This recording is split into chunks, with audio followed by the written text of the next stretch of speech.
Alors, un cas intéressant, enfin une notion, c'est plus une notion qu'un cas, le fait de porter un habit à quatre coins sans tzitzit. Alors pour bien comprendre ce qu'on va dire ici, juste, la halakha est courte, mais il faut juste comprendre. Quand on parle dans la Torah d'un issour, d'une interdiction, d'une transgression, j'ai envie de dire d'une avéra, ça peut être de deux dimensions. Enfin, ce que je vais dire, ça veut dire que notre langage commun a tendance à mélanger deux idées. Il y a dans la Torah 613 mitzvot, 365 qui sont des interdictions, donc c'est des mitzvot négatives, tu ne feras pas, tu ne feras pas, tu ne feras pas, et 248 qui sont des positives, à savoir tu feras, tu feras, tu feras. Le fait de transgresser une mitzvah négative, c'est communément admis comme étant une avéra. Donc quelqu'un qui mangerait pas cachère, tout le monde dira il a fait une avéra. Mais le fait de ne pas faire une mitzvah positive, c'est également une avéra. Ça veut dire que quand j'ai à Pessah l'obligation de manger 30 grammes de matzah, si je ne le fais pas, c'est pas simplement que j'ai rien fait, j'ai fait quelque chose d'interdit. Je n'avais pas le droit de ne pas manger. Je le formule comme ça, volontairement. C'est pas que j'avais pas le droit, j'ai pas transgressé un lota assez, j'ai pas transgressé une mitzvah négative, j'ai transgressé une mitzvah positive. Ce qui veut dire que quand la Torah nous demande de mettre le tzitzit, c'est une obligation qui engendre une possibilité de transgression. Si quelqu'un ne met pas les tfilines, par exemple, il a transgressé la mitzvah des tfilines, il n'a pas obéi à l'ordre.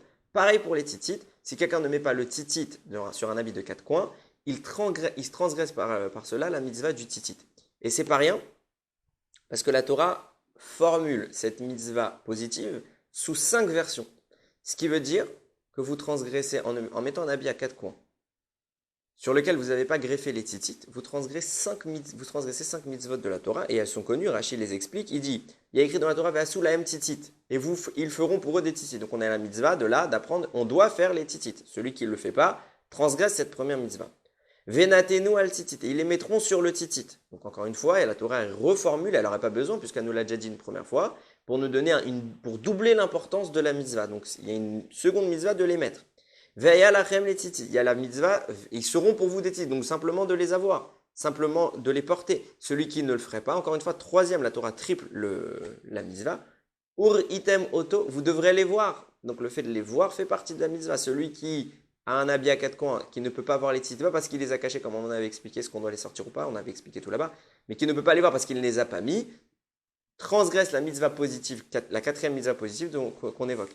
Et il y a écrit Gedilim Taselar, tu feras des fils pour toi. Encore une fois, une cinquième injonction. Ce qui veut dire que le tout est encadré par 5 mentions de la Torah d'agir en faveur du tzitzit.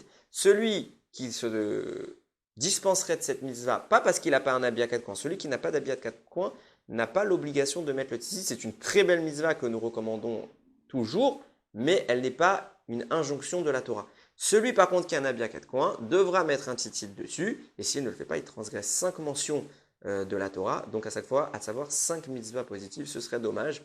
À l'inverse, on va rester sur un cadre plus joli. Celui qui mettrait le tzitzit active cette mitzvah, la réalise à 5 niveaux, puisqu'il y a 5 niveaux qui sont mentionnés dans le Chumash. Donc c'est 5 niveaux d'action. De même que ça peut être une transgression en ne les faisant pas, évidemment quand nous le faisons, nous avons le mérite d'avoir accompli ces 5 commandements d'Akadosh Baruch. Baruch Adonai Leolam, Amen ve Amen.